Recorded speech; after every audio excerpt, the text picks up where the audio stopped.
Everything you just mentioned was told to us that it's poison.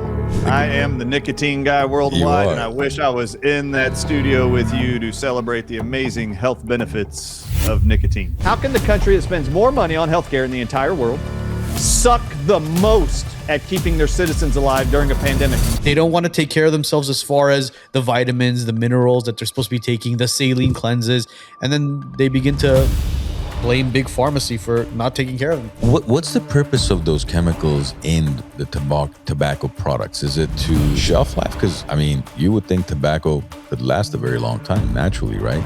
So what's the purpose other than trying to kill people? So every time you get French fries and ketchup for your kids and grandkids, you're giving them 2 doses of nicotine every single day. So if you're sitting there going, I would never give my kids nicotine, you do all the time. Trust God, trust nature. That's it. You don't need anything else. I have a supplement brand called Nature Wins because I can't imagine anything's better than what God can create. So I'd like to ask you, if nicotine's bad for you, why are your medical doctors going to be prescribing it in 2031? Well, majority of social media will censor this, will shadow ban it, so it doesn't get out there. I wonder why. That's the big question. If you don't study history, you're doomed to repeat it. So I want to teach you a lesson here, everybody. Well, it's another day in paradise here in California. Look, you can't go wrong with California weather. Absolutely not. It's amazing 95% of the time. But it's funny. I'm looking out the windows. I'm seeing a bunch of clouds that look like lines, and we're scheduled for rain on Friday, Saturday, and Sunday. I don't have that calendar. I don't know. My calendar is a little different. It's interesting. It's funny with the meme. You saw the meme I sent last night, right? About the space station, and we'd believe that they were out in space if we saw the chemtrail clouds. Yeah. That's they should have done that with the photos. But anyways, ladies and gentlemen, thank you so much for joining us on the WiseNuts Podcast again. We've had the privilege of sitting down with so many amazing physicians and doctors, from Dr. Peter McCullough, Dr. Kirk Moore, to talk about something that's known as taboo in not only the United States, but worldwide. And we have the pleasure of hosting yet again another doctor, Dr. Bryan Ardis, all the way out in Texas, Dallas, Texas, to be honest. Texas, yes. Doctor, thank you so much for joining us. I'm so excited to hang out with some wise nuts like myself. Bring it on.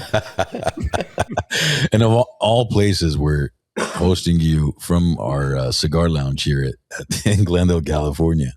I am the nicotine guy worldwide, and I wish I was in that studio with you to celebrate the amazing health benefits of nicotine.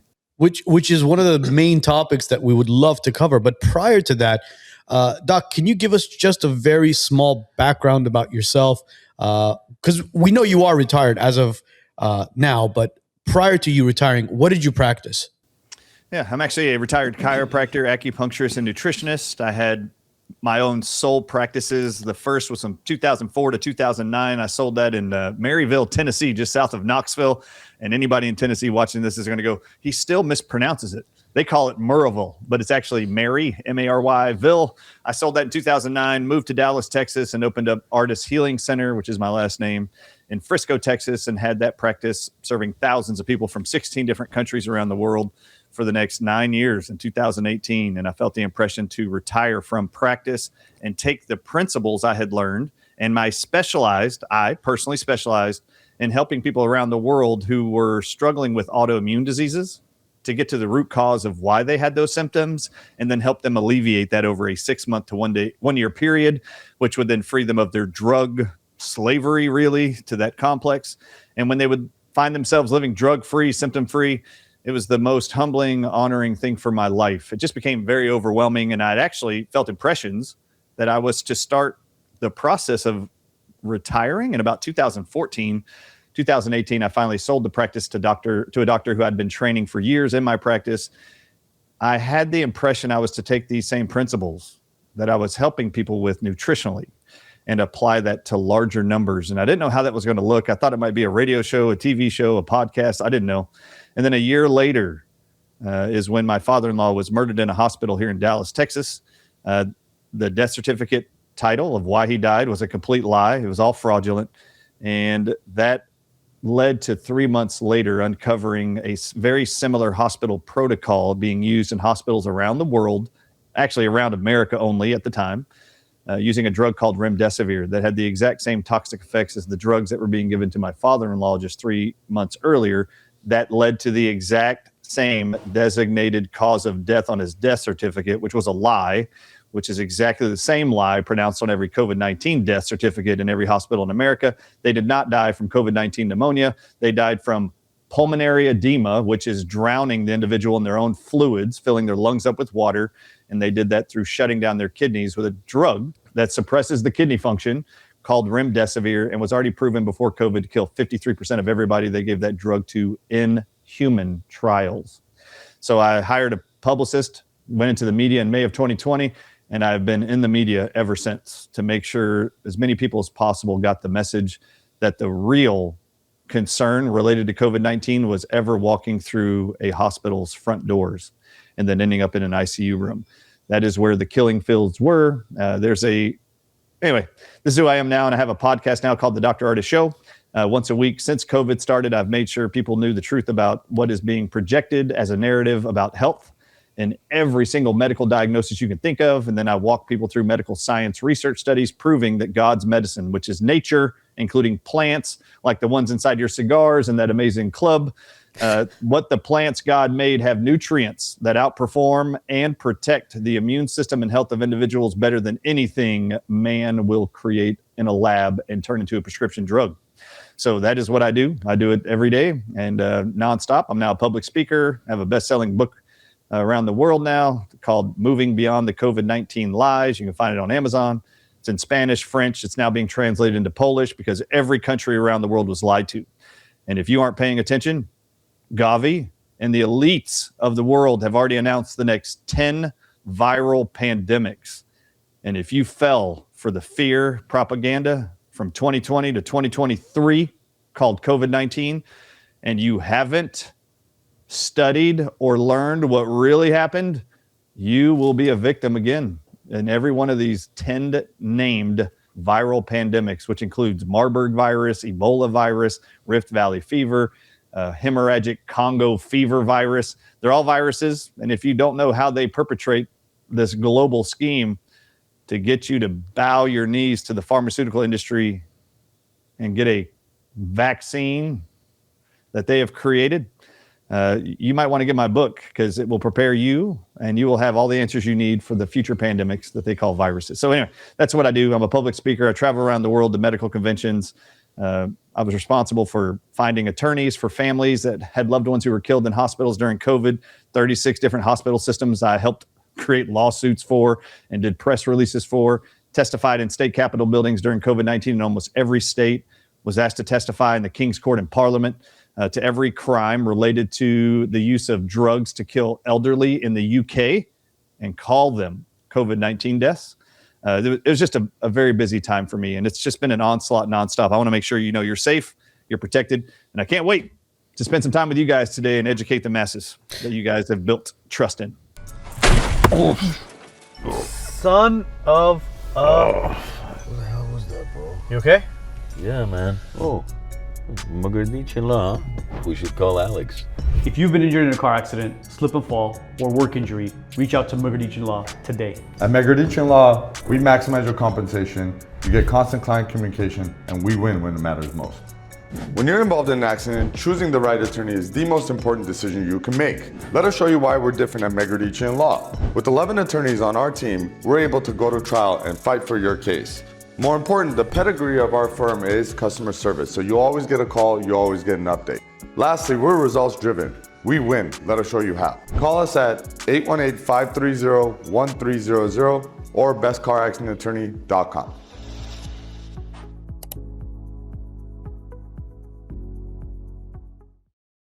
If you've been injured in a car accident, trip and fall, nerve, muscle, joint, any sort of pain at all, hit up Dr. Rafi. He'll take care of everything from A to Z. What's the number at? 818-407-0007. And tell him the WiseNuts sent you. So one of the big questions that we've asked a lot of people when COVID-19 death certificates were released was, so did the people die of COVID or did the people die with COVID?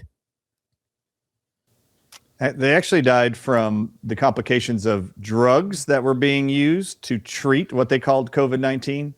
So those drugs were remdesivir is the first drug, the only antiviral drug they were allowed to use. And if you guys remember during COVID, you would have heard medical doctors in white coats going into social media and on mainstream media talking about how they were being targeted and losing their licenses and access and rights in hospitals if they used anything like hydroxychloroquine, ivermectin, instead of remdesivir. They were only allowed to use remdesivir. This is the first time ever it's ever been used in human beings in America. It was never FDA approved before COVID-19. It was never found safe and effective in clinical trials before COVID. Yet Anthony Fauci declared it to be the only drug allowed by MDs to use in hospitals. Well, that's how Big Pharmacy was getting rich. They were charging an arm and a leg for remdesivir instead of just the pennies on the dollar for the ivermectins. Oh, it gets more disgusting than that even. Did you know Medicare was bribing all hospitals to use that one and only drug they were allowed to use in every Medicare-aged patient? With a 20% add-on bonus to the whole hospital bill if they would just give them remdesivir, which was the only drug they were allowed to use anyway. So why would you be bribing hospitals with a financial incentive to use the only drug they were allowed to use anyway? Why would you do that? But especially when you knew it caused the kidneys to fail, lungs to fill up with water. Then they put you on a ventilator. You guys remember this protocol? You heard all about it. You put them on a ventilator and you force air into the lungs that already has water in there. You're going to explode the cells in the lungs with that added pressure. They're called alveoli cells. And when you rupture them, you're going to kill the cells inside the lungs. And these people are going to die. And on average, 95% of everyone who died in hospitals died on day 9 of a 10-day protocol, using remdesivir for 10 days and venting those patients and then ultimately putting them on sedation drugs, which I heard one of you say you've been a part of hospice, palliative care, you name it. If you are, you know about sedation drugs because hospice and palliative care, which is what they used at the end of the 10-day cycles for COVID-19 patients, is a combination of these drugs: midazolam, morphine, fentanyl, lorazepam, and Precedex. And they would use any combination of those drugs in COVID-19 patients. Every single one of those are literally published to stop the persons from breathing. It stops their diaphragm from contracting and their heart from beating, and you will die. So and we use it. They bill for hospice, palliative care. This is how that big machine is used, and they use that in COVID-19. And when the person would eventually fail in those 10 days, they would then put on the death certificate they died of COVID-19 pneumonia, of which they never had, ever. Yeah, the cocktail you mentioned, that's part of the comfort kit. I know. And I have personal experience with some extended family.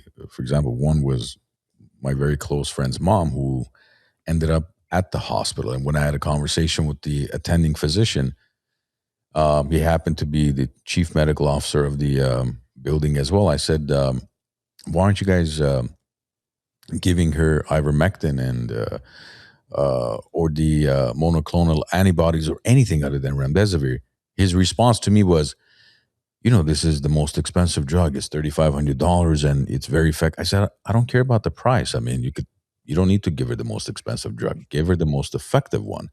And he said, well, we're not allowed to give the ivermectins and all that. I said, look, it's gonna kill her. You're gonna exactly the protocol you mentioned was what they did. And within the 8, 9, 10-day mark, they FaceTimed the family and said, say your goodbyes, and that's it. That was the end of her. And so many, like you said, every single one of the patients that or family that I know passed away in the hospital went through the same exact protocol.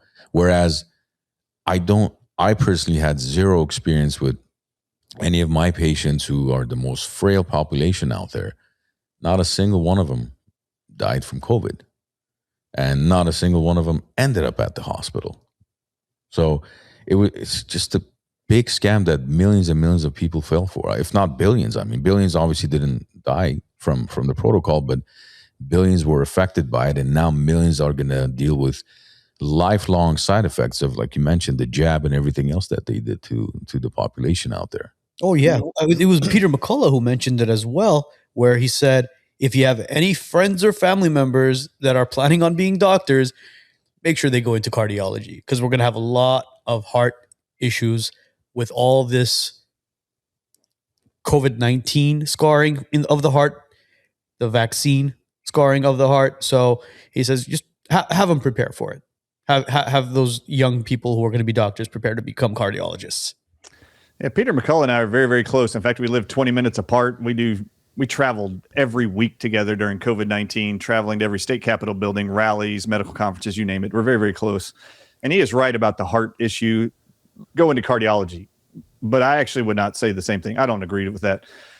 If there was one field of medicine, period, that anybody watching this is going, you know what, I have a kid, a daughter who thinks they want to get into medicine. What field should they go into?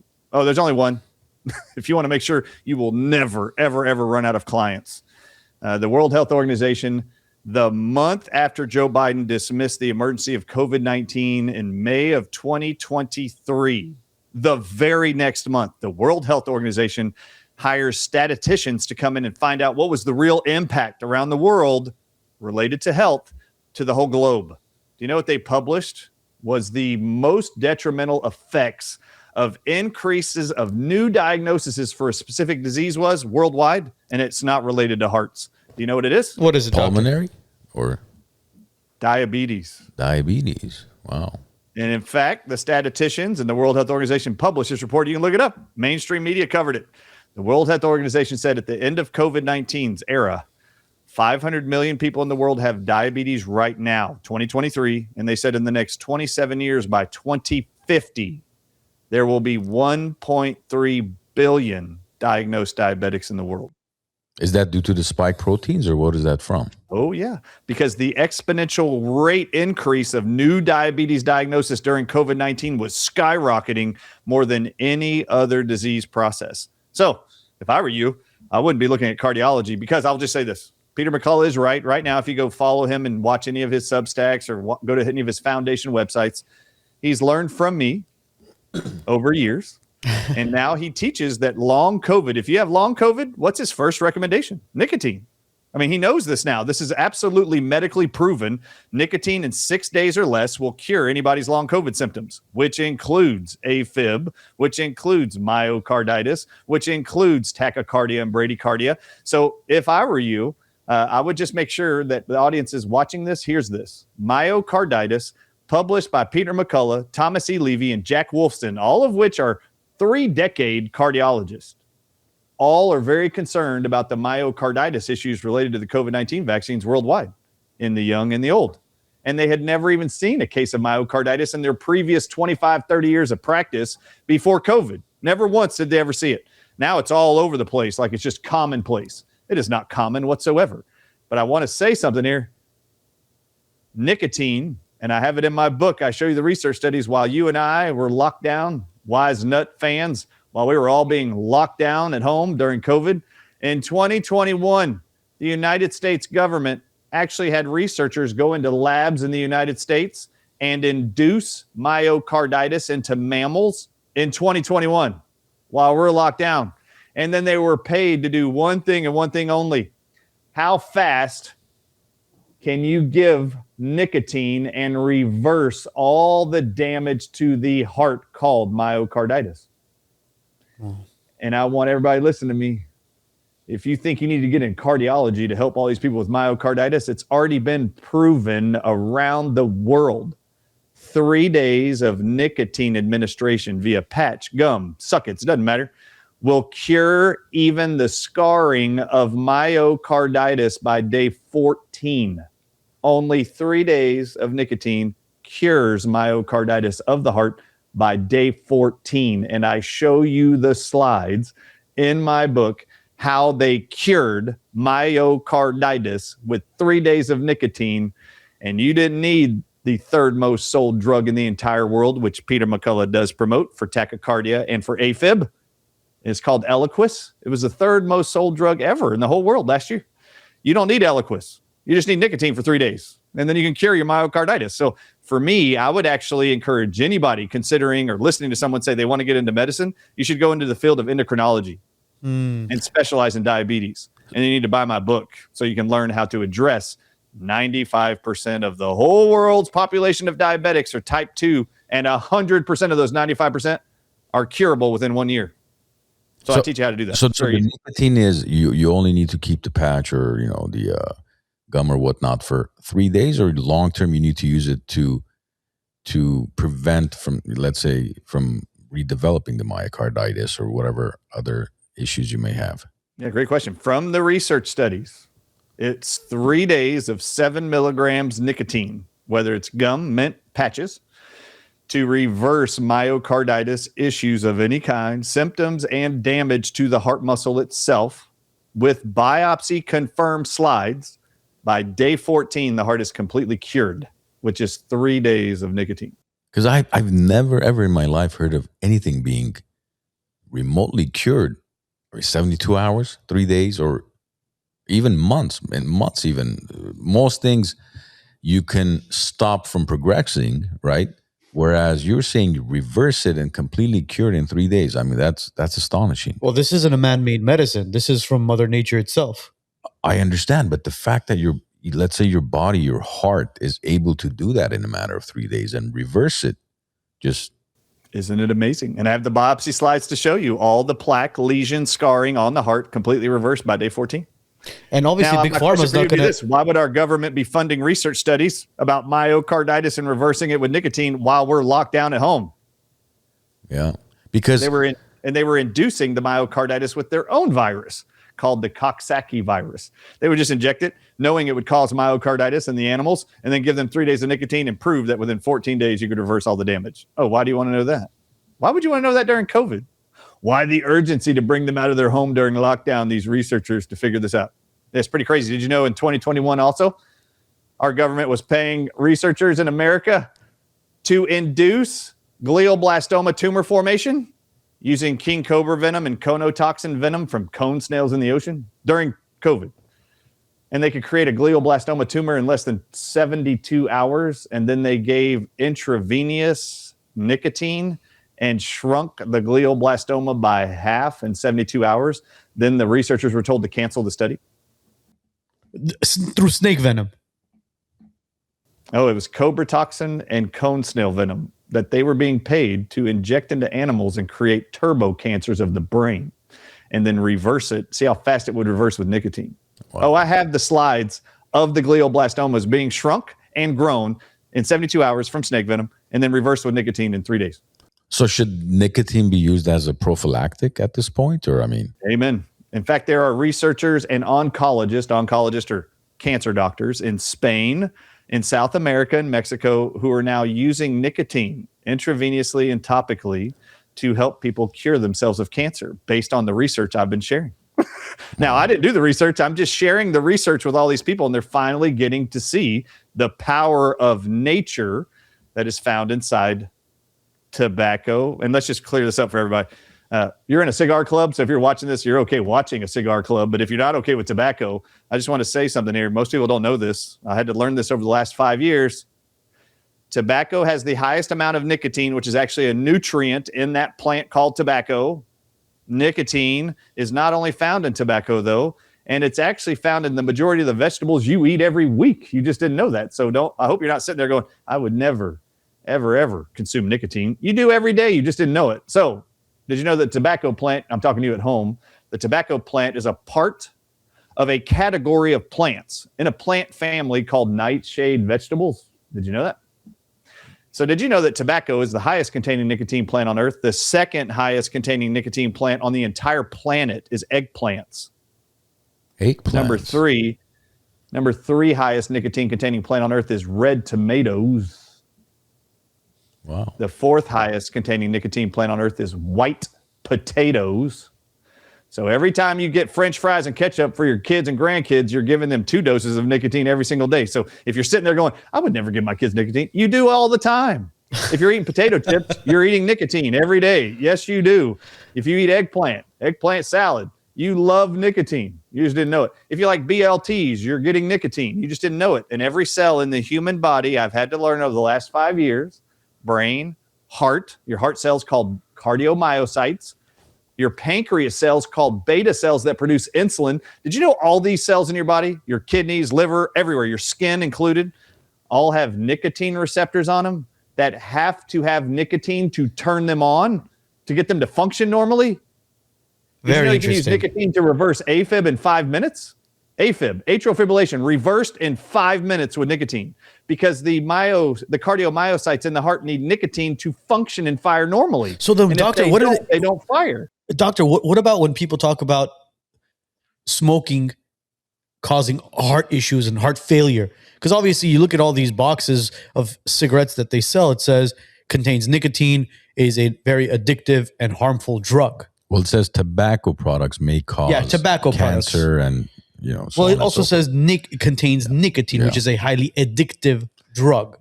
I think what they fail to mention is that it's the chemicals in the cigarettes that will or may cause harm to your health. It's not the nicotine, right? This podcast is appropriately named Wise Nuts. All right, you were very wise there, young man. All right, so I'm going to ask a question of the Wise Nuts here, host of the show. What is the exact number of man-made chemicals that the FDA on their website right now has as an approved list of chemicals? What's the number of man-made chemicals allowed to be added to every commercial tobacco product for sale right now? Oh God, I feel like this number is going to blow our minds. How many many zeros in it, doctor? There are no zeros in the number. All right. 87. How many commas? Okay, it is a total right now on the FDA's website, 599 man-made chemicals Wow. are allowed and approved to be added to every commercial tobacco product sold. What's the purpose of those chemicals in the tobacco products? Is it to shelf life? Because you would think tobacco could last a very long time naturally, right? So what's the purpose other than trying to kill people? All right. I don't know what your audience is aware of, so I'm about to shake them just a little bit. All right. Tobacco has been published by the medical profession, the orthodox conventional medicine. Did you know there's a textbook titled Medical History of Tobacco? That's from 1492 until the 1900s. Tobacco, the plant, known to conventional medical doctors around the world, is the only plant that has ever been called the panacea of panaceas. And do you know, Wise Nuts, what the word panacea means? No. What does it mean? Panacea is a Latin word that means the cure for all human diseases.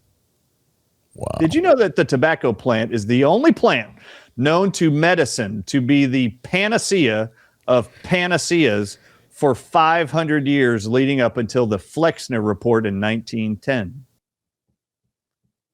So does it have anti-inflammatory, use or component to it? Is that how it's able to cure so many different things, or? All right, so I'll tell you. So the tobacco plant has been published, and in 2012 is a research study, and I actually have that research study on my website, and I talk about it in my book and highlight it. Did you know that tobacco has not only nicotine, it has saponins, terpenes, it has cardiac glycosides, which are nutrients that have been turned into prescription drugs for AFib? Did you know tobacco has that?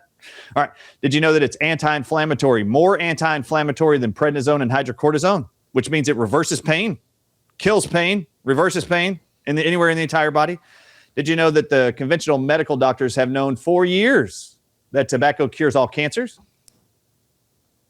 Did you know that they know and publish tobacco, including the nicotine nutrient, is antimicrobial, antibacterial, which means you never need an antibiotic prescribed to you.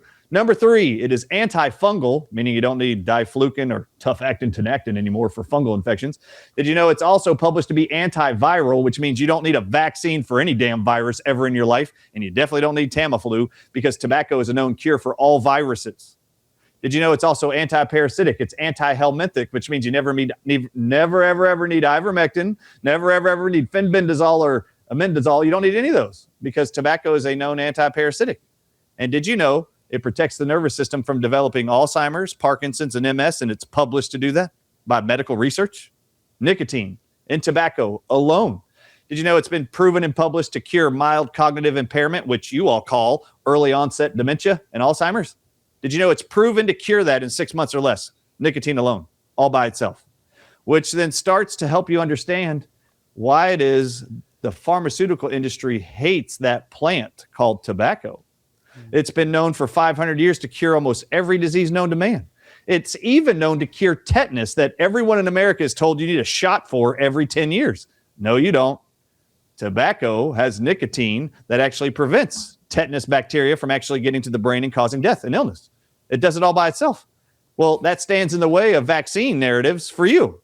It's also published. Did you know nicotine's published to cure HIV and rabies and all things COVID? And then you start asking yourself, wait. Why do they keep telling me I need AZT for AIDS or HIV?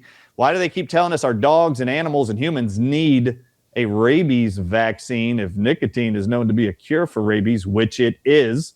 I've even had veterinarians out of Florida tell me that when their dogs or pets brought to them are diagnosed with rabies, from my presentations, they have shaved the hair of the dog or cat, put a nicotine patch on, and within 3 days, they're cured of rabies. Oh my God. Listening to all of this, growing up in the United States, going to all these health classes and science classes, everything you just mentioned was told to us that it's poison.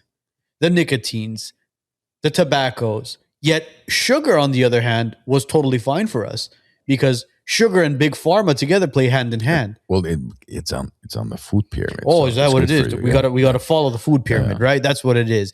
The sugar industry has done more harm to the people all over the world than in your research tobacco has. So let's just pick two of these man-made chemicals allowed to be added to tobacco. Okay, did you know that the paper of the cigarettes are allowed since 1970 to be laced with arsenic? All right, you know what? I mean, if you inhale arsenic, what is arsenic? It's a toxic heavy metal, and is it a known carcinogen? Yes. Oh, is arsenic put in rat poisoning, and why is it put in rat poisoning? To kill the rat. What do you think it does to you? No, it's to improve the rat's health. You think it's improved their health? Yeah, it's an anti-parasitic. Like Yes. It helps their equilibrium balance out. Absolutely. But it just helps them remember they belong in the sewer, not in your backyard. That's all it is. Yeah. Okay. All right, but mind you, ladies and paper. Okay, so you inhale arsenic. What's it do? It's a known carcinogen to cause lung cancer, which is where the smoke goes. Okay.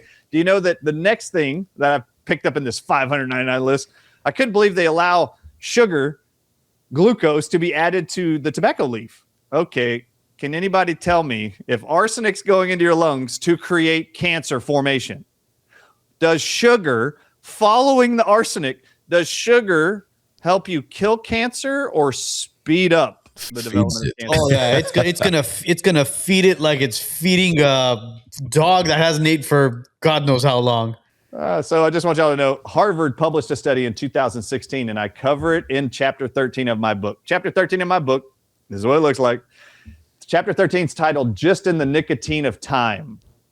Just in the nicotine of time. And the title of your book, if you can I know you're holding the book up, but if you can Moving Beyond the COVID-19 Lies, Restoring Health and Hope for Humanity. And we can dive in a little bit about why I wrote it. I had no interest in writing a book, but the world needed to know what's in here. I want to ask you, so with this whole, for example, dementia is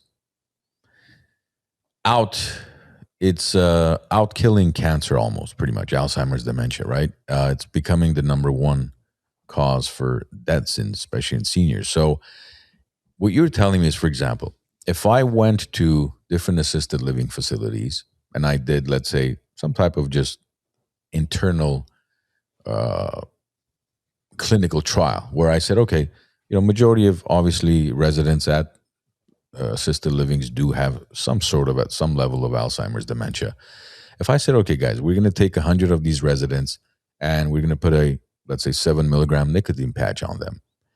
What you're saying is basically within the next 3 or 6 months, we're going to see improvements in their dementia. Yeah. Do you want me to share my screen with you real quick? Please. Yeah. Just because you asked about this one thing. All right. So let me pull this up. It's a one big thing. Cause I mean, that's what, to me, if you ask me, it's a deadlier disease than cancer because you're literally, it's not visible just like cancers, because cancer patients, you typically see them just completely deteriorate in front of you. But with dementia patients, they're just mentally deteriorating. And one of the worst things is for you not to be able to recognize your own family members, right? Yeah, of course. So it's a horrible disease. I'm going to share my screen with you, young man. We're going to make all you nuts wiser. You ready? Technology should move your business forward, not hold it back. At Titan Elite IT Services and Consulting, we make sure it does. Our clients don't wait days for help. They get real-time answers, fast resolutions, and dedicated support, both on-site and remote. From Los Angeles to Orange and Ventura counties, our coverage is local, statewide, and nationwide. When you need us, we're already on the way. We're not just an MSP. We build with you, from cloud migration to security to every endpoint in your network. At Titan Elite, we don't just solve problems. We prevent them from happening. We become a part of your team and we grow with you. Titan Elite IT Services and Consulting. Strategic, scalable, trusted, and always on. Are you looking for a place to kick back and celebrate? Well, the Glen Arden Club has got you covered. Upstairs, you got a private lounge with a cigar room. Downstairs, you got the Moose Den, where you can have cocktails and private events. Hey, are you even hungry? They got an outside pizzeria serving one of the best pizzas in town. If you're interested in becoming a member with the Glen Arden Club or booking an event, contact the WiseNuts. We'll connect you to the boys at the Glen Arden, and you could become a member here or host your next gathering. All right. So can you see my screen? Yes, sir. Yes, sir. Do you see a research study on the screen? Yes, sir. Okay. So it's titled Nicotine Treatment of Mild Cognitive Impairment. And its subtitle is a 6-month double-blind pilot clinical trial. All right, let's just go to the conclusion here. All right, so I just want you to know, they took 74 people for 6 months who had mild cognitive impairment that you know as early onset dementia, and you will see this. They have 74 enrolled people here. You see it there, of 74. And I want you to see here. Let's just read here what they found. The study demonstrated that transdermal nicotine can be safely administered to non-smoking subjects with mild cognitive impairment over 6 months, with improvement in primary and secondary cognitive measures of attention, memory, and mental processing, but not in ratings of clinical rated global impression. We conclude that this initial study provides evidence for nicotine-induced cognitive improvement in patients with mild cognitive impairment. Now, they say you need to go do larger clinical trials, which they always say at the end, but I want you guys to know how much nicotine they gave these people. They gave them 15 milligrams per day for 6 months. That's more than I've mentioned so far. They don't even sell a 15 milligram nicotine patch. You'd have to cut it from a 21 milligram down to 15. And just for perspective, 15 milligrams of nicotine is 15 cigarettes worth a day. So each cigarette has about 1 milligram of nicotine.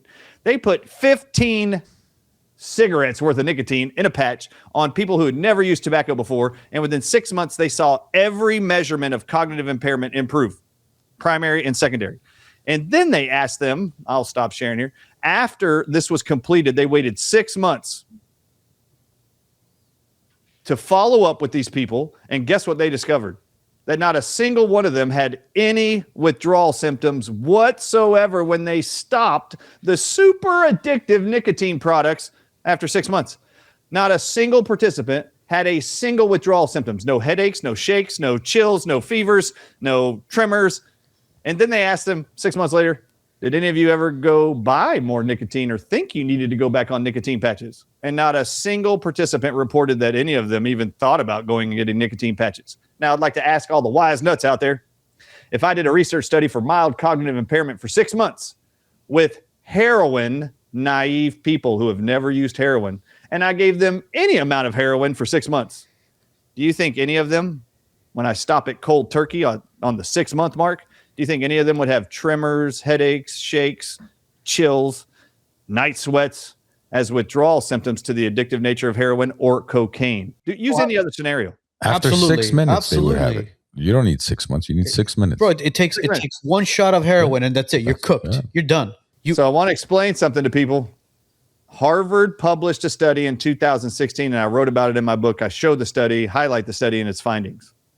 Harvard published in 2016, after reading 7 million pages they received from the FDA for a FOIA request they submitted for all research and development of commercial tobacco products since 1970.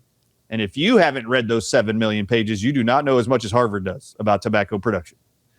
They said in 2016, after reviewing these 7 million pages, they learned something about commercial tobacco products, that it is not nicotine that is responsible for the addictive quality of tobacco products. They said in 1970, the FDA approved tobacco product companies to add 15 specific chemicals that made tobacco products addictive. And they're man-made, and they're called pyrazines. And Harvard displays in the studies the name of the 15 pyrazine chemicals that are man-made that have been allowed to be added to nicotine products since 1970. That's 56 years now, that make tobacco products addictive. It is not nicotine, nor is it nicotine alone, if you want to consider that. They publish it is not nicotine that does it.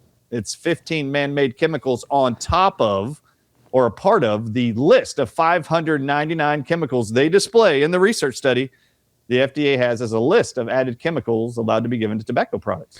Yeah, and I have to say why I believe this is the case. I believe that the tobacco industry has been allowed to add these 599 chemicals to create every disease you can think of related to tobacco use and blame it on tobacco in favor of prescription drugs that can be sold and prescribed to you for all the conditions tobacco has been known for 500 years to cure, including smallpox, yellow fever, malaria, cancer, cardiovascular disease, hypertension, by the way, any psoriatic arthritis. Any arthritis is known to man have been known to be cured by tobacco for 500 years. Any rheumatism, including rheumatoid arthritis, cured with tobacco for 500 years. Infertility, hunger, weight loss. I'm not kidding. All of these are known benefits of tobacco and nicotine for 500 years by the medical profession. I believe the pharmaceutical industry bribed, demanded, threatened the FDA in 1994 that they better demonize tobacco or they're going to be in trouble with the pharmaceutical industry that gives them the most money. The FDA, the Drug Administration, they get more money from Big Pharma. Big Pharma, in favor of their own profits, got the FDA to bend their knee to their will to demonize tobacco in 1994. And I think there was a huge plan here, not only to sell prescription drugs for all these ailments I'm mentioning here, instead of using tobacco all naturally, a plant found in nature that can be bought over the counter. I believe that in 1994, COVID-19 was already in motion, and they already had that plan for the year 2020. And I believe they needed to get the majority of Americans to not trust or consume tobacco products by the year 2020. Because to this day, we're in 2026. Do you know it's still being reported around the world that tobacco users are the most immune people to getting COVID, testing positive for COVID, being hospitalized for COVID, or dying from COVID? Yeah, we've heard that. And from 1994, when the lie was first published by the FDA that nicotine is a highly addictive substance found in tobacco, which is the warning you now see on every tobacco product, that's when it started in August of 1994. In 1994, 54% of all American adults were using tobacco.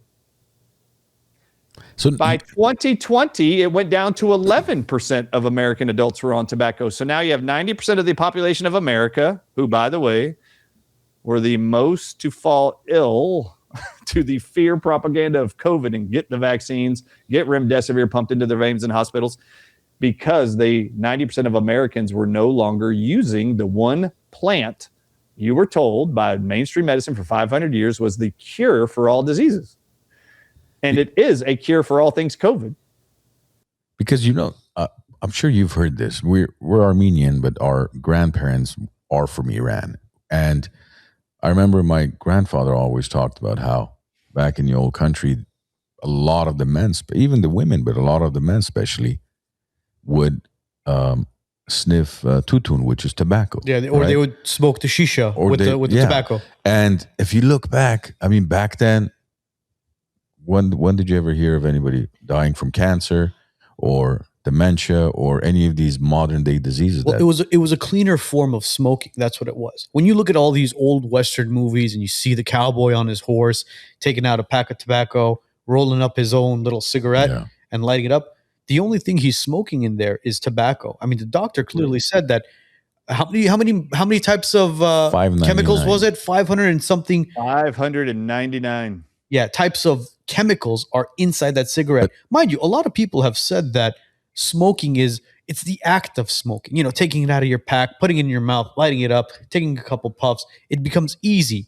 But if you smoke clean tobacco, whether it's through a cigar or through the clean cigarettes that you actually pack your own, I mean, all you're smoking is what you're putting in there, which is clean tobacco and nicotine. Simple. But even cigarettes back in the days, I'm you may have seen some of these images or videos, Doc. Cigarettes were sold in cans, and like a can opener, it had this little metal key, and then you would roll it open, and the cigarettes were in that small little can, and those were, from what I recall, were all natural cigarettes, tobacco. And then over the years, like you mentioned, they started adding all these chemicals, which get people hooked on it, plus all the health side effects or disease side effects. I just pulled up something about Marlboro cigarettes. So Marlboro cigarettes contain over 7,000 plus chemicals, 70 of which are known to cause cancer. Oh, fantastic. But all you've been told by mainstream media is that nicotine in tobacco is responsible for all the horrible outcomes related or caused by tobacco products. And here's the other thing. You mentioned about prednisone, right? Prednisone is probably one of, if not the top drug used for anti-inflammation. But then the side effect of prednisone is inflammation, because it causes inflammation in your bones. It could, heavy dosages of prednisone could, side effects could be osteoporosis. What's the other one? Rheumatoid arthritis, vascular necrosis, right? These are all side effects of high dosages of prednisone. Oh, yeah. And what you're saying is basically nicotine is far stronger than prednisone. So if somebody, which a lot of diseases are autoimmune, right? You've got, everything from, let's say, psoriasis, the lupuses most diseases, MS, all of these are autoimmune diseases.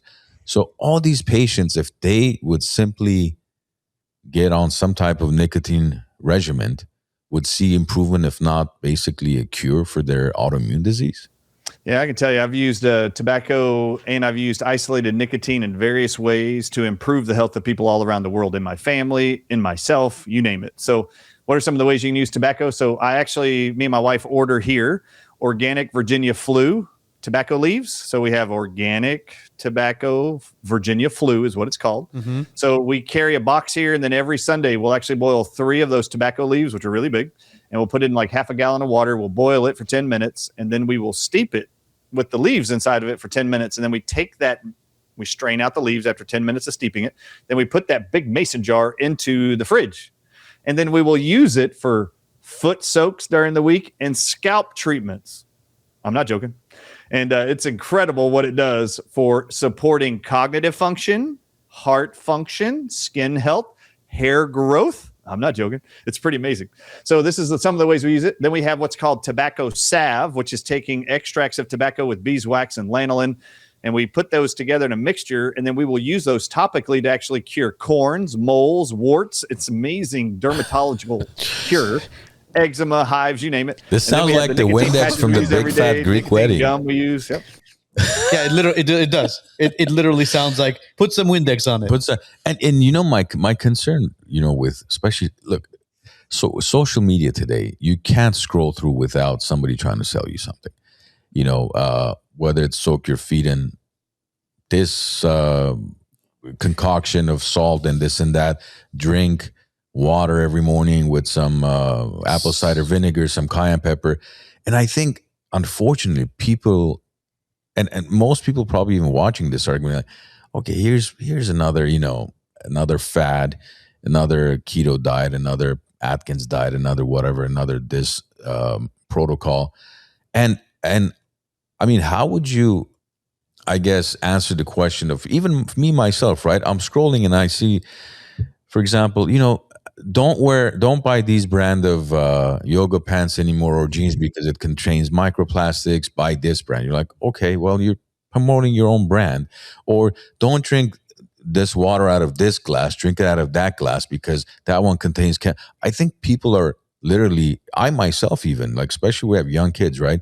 You buy this toothpaste thinking, okay, this is great. And then 2 years later, oh, if your kids have been using that toothpaste, you should get the levels of fluoride checked in their body. You're like, but I thought this one didn't have any fluoride or had whatever. So how do you overcome and kind of choose what information is accurate and what is not? Because it's just, there's overwhelming amount of information out there, especially as it pertains to health, with just don't eat this, don't eat that, don't touch that, don't inhale this. We pretty much have to almost live in a bubble at this point and growing your own vegetation and whatnot. That in itself will be, well, is the soil really organic? Is the water that you're using to water the plants really the hose that you have, is that plastic hose? Is it a rubber hose? Is it a metal hose? Is it recycled? It's at this point, I think people are overwhelmed with yes, they are. Information. How are they supposed to kind of, I guess, figure, okay, I'm going to stick to this plan because historically, like, for example, if you ask me about, let's say, diets, right? I would say historically Mediterranean diet, in my opinion, is the most sustainable, beneficial, best diet out there because it's been around for thousands of years, and I think it's not a fad. It's not something that's here today, gone tomorrow. But with all of these health things going on, don't use this, don't use that, it's difficult to sort out what should I be using for my family, what system, what approach. How would you answer this question?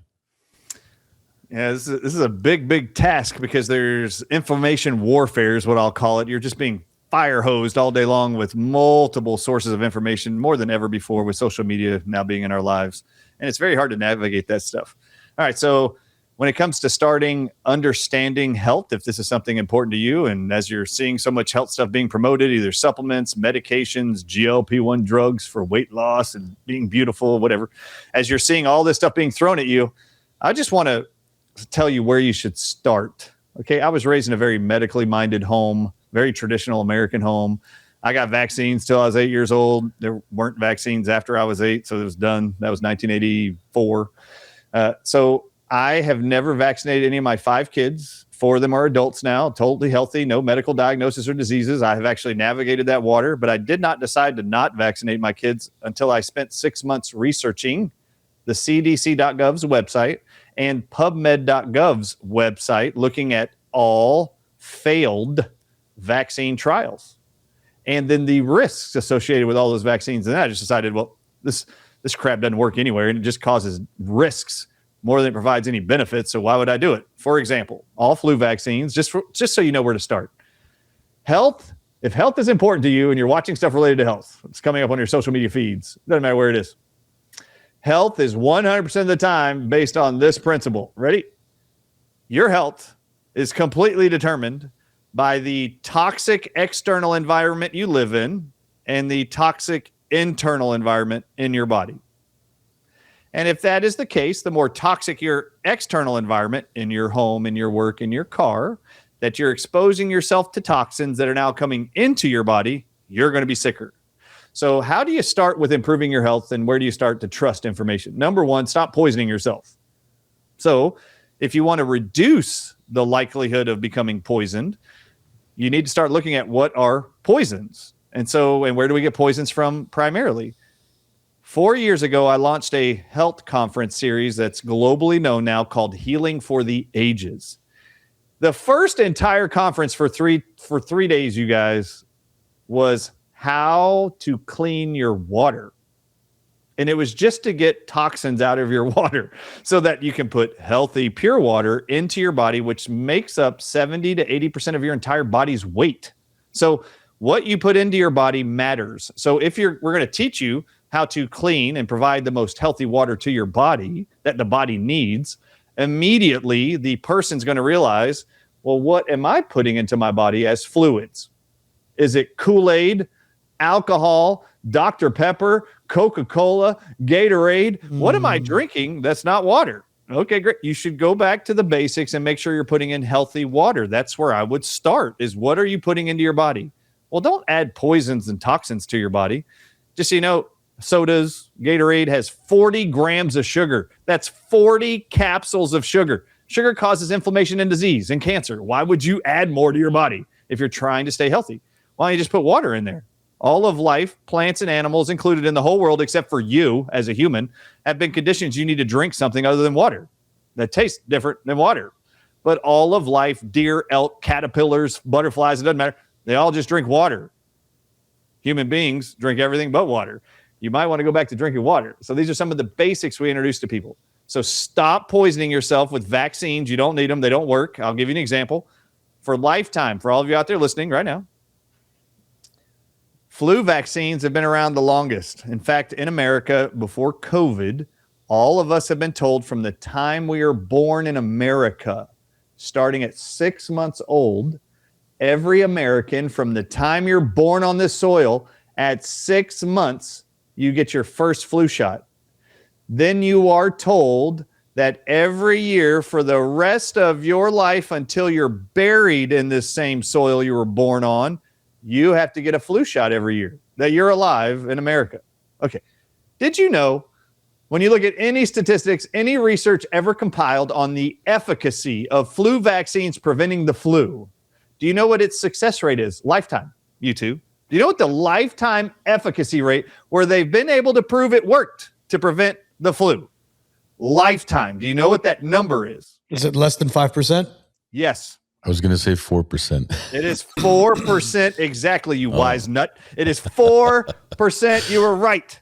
That means 96% of flu vaccines fail. Anytime I've seen somebody get a flu shot, They get sick. they're as sick as anybody I've seen that entire week. It's like, oh, you know what? I'm going to go. I got an appointment at the pharmacy. Oh, you're going to go pick up some medication? No, it's my annual flu shot.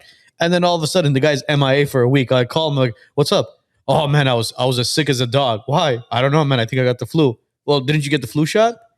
I mean, ask yourself this question. Why is it free? Why do they push it so much? It's free. Free for everywhere you go. All the CVS, all free season of flu shot. No. It's free to you. It isn't free. No such thing as a free lunch. There is no such thing as a free lunch. Somebody is paying for that. No, who pays for it? Well, the tax people, our tax dollars pay for it. Well, that pays for them to be made. Who's paying for the vaccine you get for free at CVS and Walgreens? Oh gosh. Tell us, doctor, who? Your health insurance is being billed for it. Yeah. You are paying for it. They're just not charging you. Okay. They are being paid for the flu vaccines. Did you know that vaccines are the fourth highest revenuing product all of the pharmaceutical industry does and produces every year? Vaccines. The fourth leading revenuing product the pharmaceutical industry makes. Flu or children's vaccines? All of them. All but combined. The flu is the only one you're told your whole life every year you have to get. Yeah. Your whole life. And it's a scare tactic, man. They tell you, well, it's flu season. You got to get that vaccine. You don't want to get sick. But all right, so let me just tell you something here. It's amazing. All right, so flu vaccines for life have a 4% efficacy rate. 4, meaning 96% of the time they suck. You wasted your time. 96% of the time they suck. Okay, can you name one product on earth outside of vaccines that are sold to the American public that doesn't do what is promoted on the label 96% of the time? I mean, could you get away with that before the FTC comes in and shuts you down? It's ridiculous. All right. Did you know that every flu vaccine on the CDC's website has a published known side effect that occurs more often than the efficacy rate of the flu vaccine?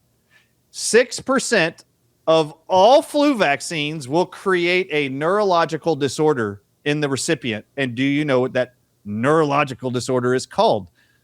Not only is it only efficacious 4% of all flu vaccines ever given, but 6% of all people that get flu shots will develop a neurological disease that can actually last their entire life. Do you know what it's called? MS? I don't know. Guillain-Barré syndrome. And do you know what that is? No. Never heard of it. Guillain-Barré syndrome is the modern term they use for polio. So you have a paralyzed lower limb after you get the flu vaccine. 6% of all people that get flu shots will have a paralyzed right or left leg. That paralyzation will ascend to the same side arm, and then it will come up to the majority of these people's faces, and half their face will become paralyzed. And that will last for 1 to 2 years for 50 to 60% of all of them. And then 40% will have this paralyzation for life. Well, what if you got a polio vaccine? Mind you, this is me being devil's advocate, doctor. What is that, girl, man? You should get the polio vaccine to prevent getting the polio. They now call Guillain-Barré syndrome. Yeah, oh my gosh, what are we doing to ourselves here? I think the numbers make sense. Look, if you told me you're gonna have to take this vax, there's a 4% chance it's gonna help you, but there's a 6% chance you're gonna be paralyzed.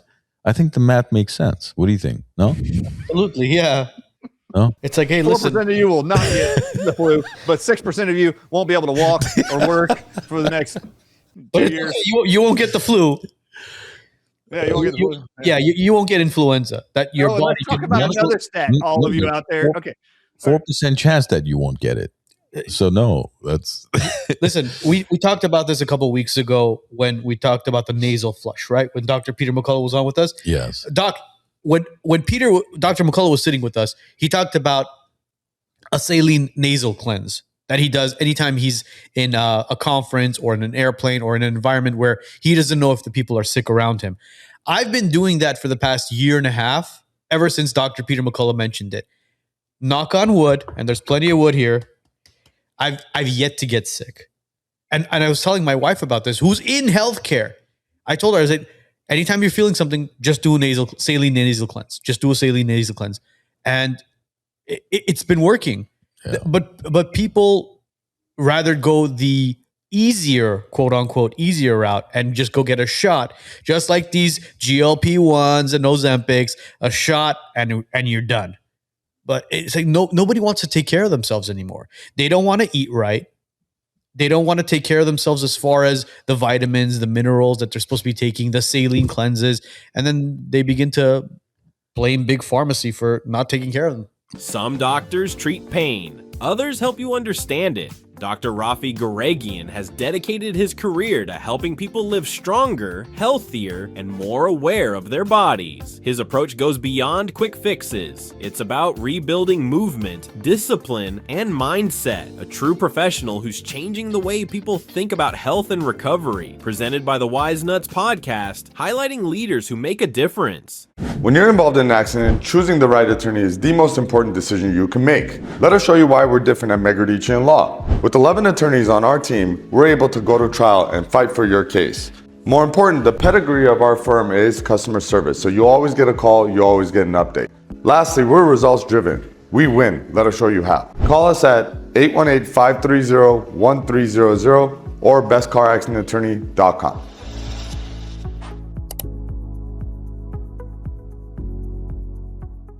So if I pulled up, for example, let's say if I do eggplant nutritional content, right? I mean, there's no mention of nicotine in here. How are you supposed to know which nightshades or what out there has nicotine in it? I don't. Well, the majority of nightshades have it. There's actually research studies with tables that tell you how much nicotine is in every plant. And I have them in chapter 13, and they're linked in there. You can find them. The majority, I just want you all to hear this, okay? You talked about prednisone earlier. Yeah. All right, wise nut audiences. Do you know that every medical doctor graduates, and those who decide they're going to get into rheumatology, working with just inflammatory conditions like lupus, rheumatoid arthritis, gout, psoriasis, you name it. All right, the majority of what they're prescribing all day long for any of those conditions is prednisone, like for the rest of your life, okay? I'm a victim of prednisone side effects, by the way, and I'll tell you what it was. But go ahead. Yeah. One of the worst, man, that I've ever seen is years worth of horrible cystic acne coming off of prednisone and all body shingles the day of coming off of prednisone. All right. So these are terrible things. All right. So I just want you to know, rheumatologists, all of them that get certified, board certified in rheumatology after 4 years of going to med school, they are taught in rheumatology that no matter what condition you've diagnosed your patient with rheumatology wise, make sure you give them this blanket sweeping statement. okay, you now have rheumatoid arthritis, Mary or Betty or Lou, whoever. You've got this autoimmune disease. You need to avoid nightshade vegetables for the rest of your life.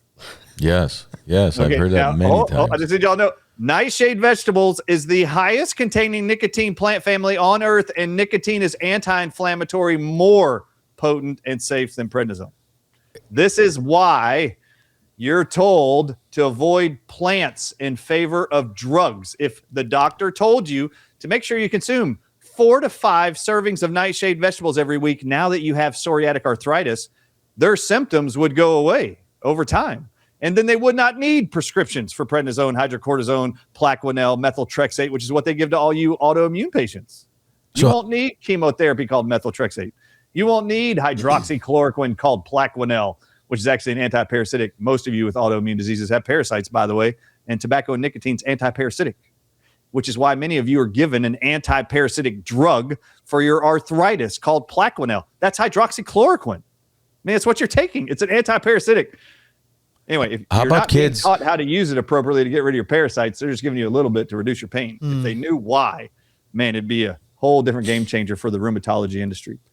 You know how a lot of, especially children with epilepsy in the last 15 or so years, cannabis became kind of the go-to, right, medicine for children who do have epilepsy, whether it's from side effects of, vaccines or whatnot.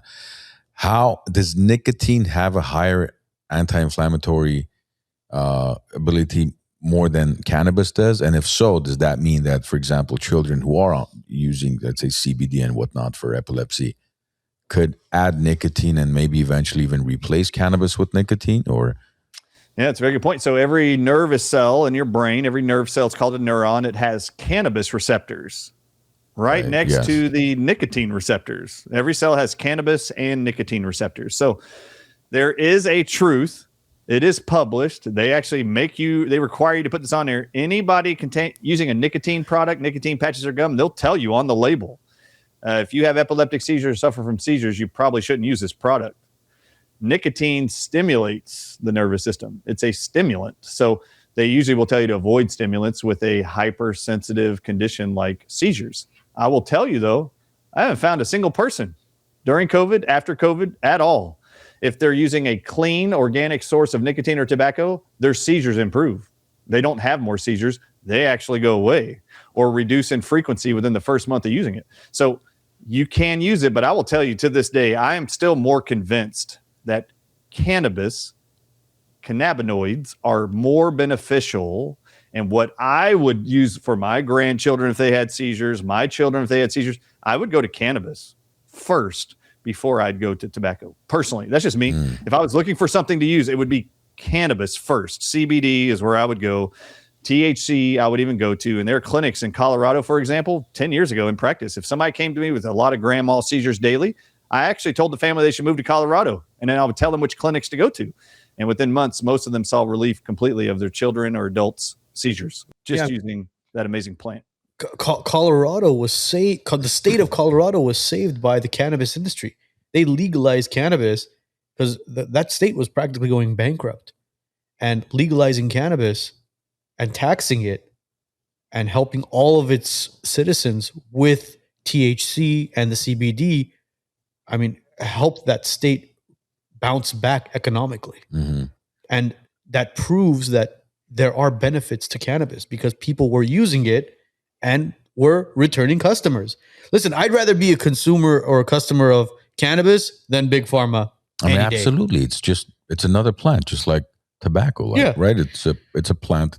Tobacco is a leaf. This is a plant where it's been used for thousands and thousands of years. Well, the taboo behind it is it's a quote unquote drug. It's not a drug. It's a plant. And if you happen to set it on fire, it has some effects. That's all it is. Whereas a drug like cocaine, heroin, you mix baking soda and God knows pine sol and all this crap with it, and it has completely different effects to your body where you become highly addictive and it kills you. Yeah. I mean, have you ever heard of anybody overdosing from cannabis? No. All right. I don't. Doctor, you? Never, not once. You just get really hungry. Yeah. Or fall asleep. Or fall asleep. Yeah. So I'll tell you right now, there's over 200 countries around the world right now who are all being told through lobbying dollars to ban over-the-counter nicotine and tobacco products by the year 2030. Really? So they want to get rid of the tobacco industry entirely. Absolutely. Now, at the same time that Big Pharma is lobbying, paying bribes to their government officials around the world in 200 countries, including the United States, to ban all tobacco and nicotine agents over the counter by the year 2030. For all of you out there going, well, this is a good thing. Our government is trying to make sure that we don't have access to this terrible product. At the same time this is happening, I want to tell you something. I can show you right now online. There's over 20 drug companies that in 2031 already have patents for a synthetic form of nicotine that's going to be in every pharmacy around the world starting in 2031. So my question for you is this: why would Big Pharma want to ban free access over the counter to nicotine and tobacco products, but at the same time, for the last 30 years, be developing and already own patents on nicotine they've synthetically derived to be used as schizophrenic drugs, Alzheimer drugs, and nootropics for mild cognitive impairment that will be in your pharmacy in 2031? They want to monopolize after they ban the plant. They want to monopolize it.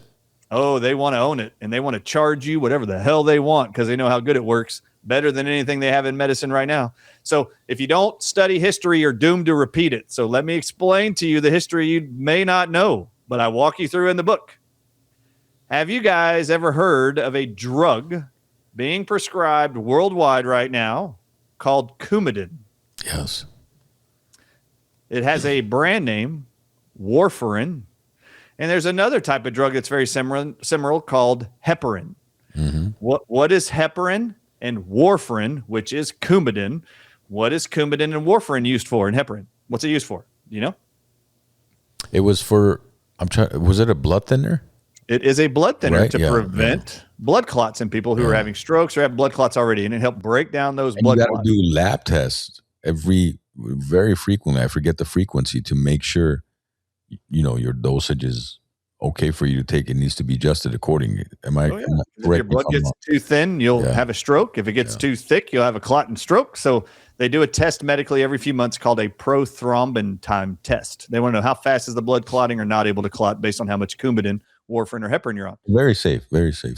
Okay. So have you ever been to an assisted living home, nursing home, seen these old people that have these bruises all over their body, like big black and blue bruises everywhere? They tap a doorknob, touch a door casing, and now they have this big bruise for the next few months. You know what's fascinating? The fact that he just mentioned that, the doctor, my mom was on a blood thinner, and she literally knocked her hand on something very soft, and she got a bruise from it. And I asked her, I said, "What happened to your arm?" She goes, "Well, I'm on this blood thinner, and I don't even." She's like, "I don't even know where I hit my arm, but I bruised." Yeah. So these drugs called Coumadin, warfarin, and heparin, these blood thinners, have a side effect because they're not natural. The side effect is it crystallizes or turns to glass all of your veins, arteries, and capillaries. Now, the thinnest of the blood vessels in your body are capillaries, and they're in your skin. And when you tap a doorknob, because it's now like glass, you just tap it and it shatters. Literally breaks and you don't even feel it. And the blood pours into the skin and you get this big, huge bruise all over your body. Now, just so you know, every blood vessel in the body and artery is actually crystallizing at the exact same rate. But you have big, thick arteries coming off your heart and down your abdomen called the abdominal aorta. Yeah. You've got these little thin blood vessels in your skin. And as fast as these ones in your skin are crystallizing, so are the ones that are in your body. And eventually, like John Ritter, the amazing comedian from Three's a Company, he died within 10 minutes of the big aorta just rupturing. It just busted open in his chest and he died within 10 minutes. This is a side effect of these drugs. Now, the reason why I bring up Coumadin, and I said earlier, if you don't study history, you're doomed to repeat it. So I want to teach you a lesson here, everybody. Coumadin, Coumadin, the most prescribed blood thinner to all people in America, including your senior citizens, everybody who's got bruises all over your body, you're on it. Coumadin was FDA approved in 1954 as a blood thinner. Ever since then, it's been prescribed by medical doctors to everybody in America. Do you know where Coumadin was discovered? No idea. Coumadin is a nutrient found in cinnamon bark and a bean in the Amazon called tonka beans. And in the late 1800s, Louis Pasteur sent scientists to the Amazon jungle to collect tonka beans and cinnamon bark, and they wanted to know what's in these two plants that prevents blood clots from venomous creatures in the jungle that cause death by blood clotting, that medicine men and women would use to prevent them from dying from the blood clotting of these venomous scorpions, spiders, and snakes. So they took these plants back to France, isolated the nutrient that prevented blood clotting, and they named it in cinnamon and tonka beans. They said, we found the chemical. We're going to call it coumarin, Coumarin. And then the Louis Pasteur Institute said, now, chemists, now that you've isolated that nutrient, we want you to see if you can synthetically make the same compound and turn it into a drug we can sell to all the doctors and patients around the world. And in 1954, the FDA approved Coumadin, which is just coumarin with a D where the R is for the nutrient. Do you know what happened in 1953, immediately preceding the FDA approval for Coumadin? Do you want to guess what the FDA banned access to in America, whose ban exists till today? Coumarin? Tonka beans are not allowed to be added to any food supply or supplement in America. Since 1953, it's been banned. Tonka beans, like tobacco with nicotine, no plant on earth has more coumarin than tonka beans. So just like tobacco, which has the highest amount of nicotine, the pharmaceutical industry is making sure the FDA and governments around the world demonize and destroy the faith and ban this plant in favor of their now patented synthetic nutrients they've already found in that plant that are a cure to all diseases called nicotine. And they are now going to come out with their own drugs being prescribed in pharmacies around the world, and they will give it a different name than nicotine, but it's going to be nicotine for Alzheimer's, schizophrenia, and all cognitive and neurological diseases. They're called nootropics, and I can show you all their patents that are going to be coming to your pharmacy in 2031. So I'd like to ask you, if nicotine's bad for you, why are your medical doctors going to be prescribing it in 2031? Because they could make money out of it. They could literally monopolize it and prosper from it. This has been the MO of the pharmaceutical industry forever. 90% of all drugs on the market right now were isolated from nutrients in plants from around the world. And then they turned it into a drug. Let's talk about another one. You ever heard of Valium for sleeping? Yeah. Yes. What is Valium? Where did they find Valium? Don't know. Opium? Or It was actually found in the valerian root of the plant. Valerian. That's why it's even called Valium. It's the same three first letters. They found in valerian root a substance that causes people to relax and go into deep REM sleep. Yes. And then they hired chemists to see if they could manufacture a synthetic form and then call it a drug called Valium. Did you know that salt called sodium lowers your blood pressure? Yep. Did you know that all of you out there being told not to consume salt, the majority of you are being told to go to CVS and Walgreens and get your prescription of synthetic salt to lower your blood pressure? And do you know what that synthetic salt is called? What is it called, doctor? Hydrochlorothiazide, which is a diuretic to make you pee, which is what salt does. Salt makes your kidneys work better to lower your blood pressure. Did you know if you have a stroke or a heart attack right now and they take you to the hospital, they're going to give you sodium chloride, salt water in a bag the moment you have a stroke or a heart attack? And do you know how much salt's in that bag? It's the first thing they're going to do to you with a stroke or a heart attack. The first thing they're going to do is pump you full of salt, which they tell you salt causes an increased risk of heart attacks and strokes. But if you're having a stroke or heart attack, their first line of defense is to give you more salt. Do you know how much salt's in that damn bag? How much salt is in that bag? How much is in that bag? 9,000 milligrams. Stay there. That's 9,000 milligrams. Do you know how much the FDA says a human should consume in 24 hours? And if you go above that, you're going to have a heart attack or stroke. 2,000 milligrams. 2,200 milligrams. Yeah. well, Do you know what the American Heart Association says is the only amount of salt you should consume in 24 hours, or you will definitely increase your risk of heart attacks or strokes? And they say the FDA is wrong. Do you know what that amount is? That amount I don't know. 1,100, half the amount. So my question for you is this. If consuming within 24 hours more than 200 per the FDA, or more than 1,100 milligrams of salt in a given 24-hour period increases your risk for heart attacks and strokes. Why does your EMTs and paramedics in the ambulance? Why does your cardiologist in the first 5 minutes of being administered to the hospital before a blood panel, CT scan, MRI is done to see if you had a heart attack or a stroke? Why do they give you 9,000 milligrams of salt immediately? Is it to get your kidneys working and flush whatever it is in your system out? It's because your heart, brain, and kidneys need salt to reset your heart rhythms and to improve your blood pressure. Although let's go a little bit further. Remember, tobacco is bad for you. Don't do it. It'll cause cancer. Don't do it. In favor of our radiation therapy, chemo, you name it. All right, so here we go. This is even better. Do you know how much money hospitals are charged to import every bag of salt water? Don't know. Every patient in America in every hospital room right now is getting all day long. How much? $2.75 a bag. And the FDA writes that contract to the importing companies that we import it from to America, that any hospital in America cannot pay more than $2 to $3 for any bag of salt water. Period. The FDA controls those contracts. So the hospitals are charged $2.75 to $3 per bag. Do you know what the average insurance company is charged for one bag of that $3 bag of salt water for a child who gets it? Well, $600. It's exactly. I was about to If it's actually just under $400 a bag. Oh my god! Of course, because the insurance is being charged for it. That's why. Well, no, there's an IV pole. That's very expensive. Oh, is that what it is? And then the butterfly needle, whatever they use.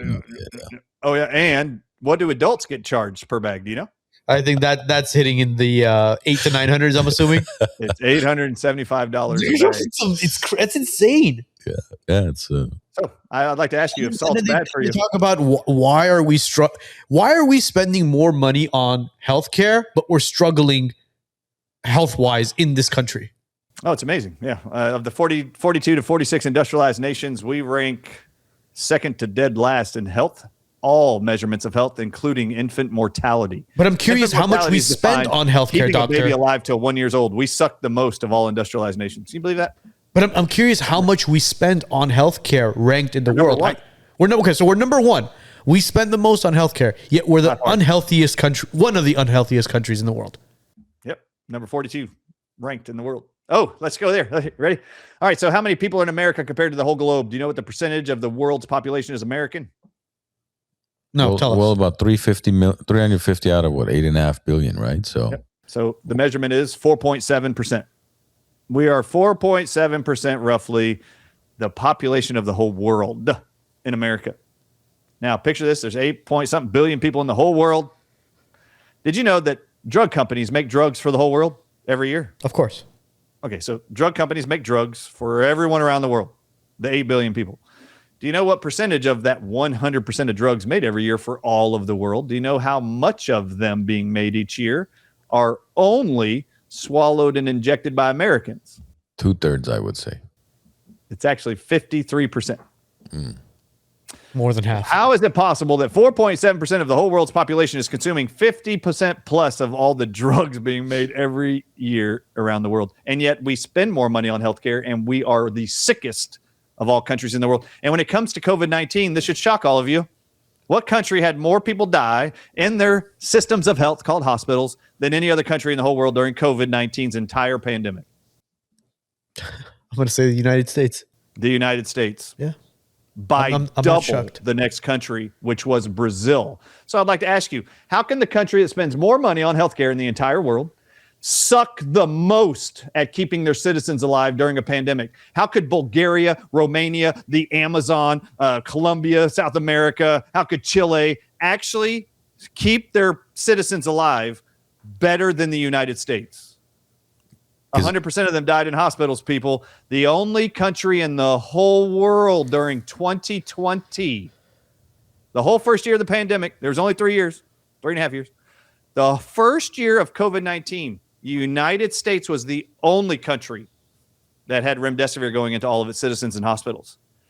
At the end of 2020, Dr. Anthony Fauci said now that drug can be exported to other countries. Do you want to know what the country was that received remdesivir first after the United States? Was it the UK? It was Brazil. Do you know which country is the second highest in death totals for their citizens around the world during COVID? Let me guess. Brazil? Brazil. Brazil. That's so sad. Wow. It It's is it's disgusting. all profit driven. Has nothing to do with the outcomes. It's all profit Yeah, driven. I mean, forget about the oath. Forget about the oath to make sure you're saving lives. That has nothing. That oath means nothing. Well, I don't even know if the doctors know any better because, Yeah, this is the hard part. The doctors are making the oaths when they graduate. yeah. Well, The pharmaceutical companies are not making that oath. The problem is that the doctors that were actually doing the research, such as Peter McCullough, yourself, Dr. Kirk Moore, who was on our Ryan show as well, Cole was one, Ryan yeah. Cole was another one. Those doctors that were actually doing the research, finding out what helps save lives, were being silenced. Were being threatened that, you know what, if you continue to push that narrative, we will take your license away. We will take your livelihood away. It was all a fear tactic. Yeah. Do as you're told. Well, not only that, but you remember they came up with the EUA, right? The emergency use authorization, which then now controls exactly how they can, what medications you need to distribute or administer. And the protocol, now they have full control of it because of the EUA, right?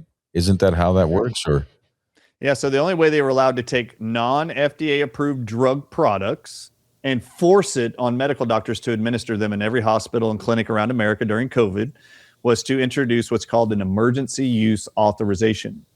And that's what they did. They declared COVID-19, that period, an emergency. And now it allowed the FDA to introduce an emergency use authorization and then allowed the pharmaceutical giants that literally control our government, every stage and every person in our government, through lobbying dollars. Nobody lobbies more, pays more money each year than Big Pharma to our elected officials. I mean, take this into consideration, all of you. Since 1776, you've had rights and freedoms here in America that everyone around the world is jealous of. You have rights to religion, rights to work, whatever job you want to have, however many kids you want to have, whatever state you want to live in. You have those freedoms. All of a sudden, 100% of your freedoms were taken away from you in 2020. And you were told you couldn't even leave your house, couldn't worship and go to church, couldn't go to your job. If you have your own job, you can't go to work. Nope, you can't do it. You don't have your freedoms anymore. And then every elected official in this country and around the world in lockstep, all of them are puppets. They all looked at you on a screen and said this: you cannot go back to work. You cannot have your freedoms back to travel. You can't go to holidays with your family and gathering in groups. You can't go back to church and worship unless you show us your allegiance to one industry. You have to show us your vaccine card. And who makes vaccines? Big Pharma. Drug companies. Yeah. Donald Trump don't make vaccines. Joe Biden don't make vaccines. Drug companies make vaccines. And they told every single one of them, you make sure the world bows their knee to us and shows their allegiance to Big Pharma by showing their damn card. Could you imagine in any other scenario? Let's just picture there's a pandemic of chronic fatigue. Could you imagine Starbucks coming out and saying, you can't go back to work, you can't get in your car because you might fall asleep while driving because of this chronic fatigue pandemic unless you can show your Starbucks card that this morning you drank your 4 shots of caffeine espresso. It only exists for Big Pharma. It doesn't exist anywhere else in any consumer product ever. You all had to bow your knee. Every right granted to you by the Declaration of Independence was taken from you for the first time since 1776. And Big Pharma told our governments around the world in lockstep, they don't get their freedoms back unless they pledge their allegiance to us and show us that they consumed our product. Oh, and it goes even further. You're not even allowed to go to public schools in America unless you show your vaccine schedule. Yes, I, as a parent, drug my children. Can they come to this school? That's exactly what's going on in this country. You're not even allowed to leave a hospital without being shamed or judged unless you say to the doctor in the mask and white coat, yes, you can inject my kid within 24 hours of a hepatitis B vaccine. Hell, really? No. Really? Hell really? no. Hell no. That's a drug product. That's a drug product. You can't leave here, and you are an unfit parent, and we're going to threaten you with CPS if you don't drug your children. Well, we had that incident. We had that incident with my son. Armand and Joe know the story of it. Nurse walks in, says, which vaccines are we going to be admitting to your son? Mind you, my son is just a couple hours old, if not days old. And I said, well, we're not doing any vaccines. We'd like to make sure everything is Let's cleared. hold off on it. Yeah. Yeah, we want to make sure everything is cleared so we can, pack our stuff and go on home. Well, you don't want to get the Hep B shot? And I asked the nurse, I said, well, can I ask you a question? How does one contract Hep B? She paused. She went, well, it's through dirty needles or blood transfusions, or I'm like, and what else? Well, it's a sexually transmitted drug or sexually transmitted disease as well. Well, I'm like, well, I didn't know my 2-day-old was going to be having sex anytime soon. Exactly. I mean, I was looked down upon, doctor, as in like I'm doing a disservice to my child.